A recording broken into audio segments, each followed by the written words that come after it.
Our new reporting tonight that Israel is flooding Hamas tunnels, all as President Biden had blunt words today rebuking what he calls indiscriminate bombing in Gaza. Richard Engel now with late details. Israel is pushing ahead with its devastating ground offensive in Gaza, fighting door to door to overthrow Hamas. And tonight, a U.S. official tells NBC News Israel is pumping seawater to flood Hamas tunnels in limited areas of Gaza, saying it's unclear if it will work. There is assertions being made that there's quite sure there are no hostages in any of these tunnels, but I don't know that for a fact. Israel's military campaign is now sparking tensions with the White House. President Biden speaking earlier at a fundraiser today, saying Israel is right to take on Hamas and has most of the world supporting them, but they're starting to lose that support by indiscriminate bombing in Gaza. And that Israeli Prime Minister Benjamin Netanyahu's government has to change. You can't say there's no Palestinian state in the future.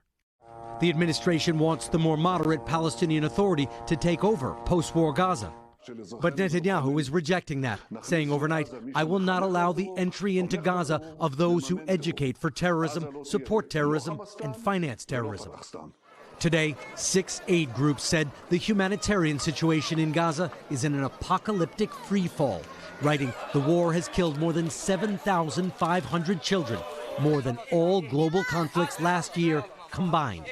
Israelis are still reeling from the October 7th attack when Hamas killed more than 1,200 people and took 240 hostages. Kibbutz Be'eri was overrun by Hamas at 6:30 a.m. 250 Golan Abitvol, a data manager for a pharmaceutical company, was here as Hamas and other militants went house to house, killing and setting fires. And then were 2 terrorists just standing casually over there. No one is fighting them. Golan locked his family in a safe room in his house and went outside with his pistol. When you saw that they were focusing on your place and they were coming for you, that's when you emptied a magazine. Yeah, and I hit them. They were hit. I don't know if I killed anyone. Luckily, the attackers moved on and didn't return. His security camera recorded when Israeli troops did finally come to the rescue, 16 hours later. Does that slow response make you angry? People here angry? We were supposed to be protected, and we weren't. The Israeli government has acknowledged failures and says it will investigate when the war is over. But many Israelis accuse Prime Minister Netanyahu of refusing to accept responsibility. Thanks for watching. Stay updated about breaking news and top stories on the NBC News app or follow us on social media.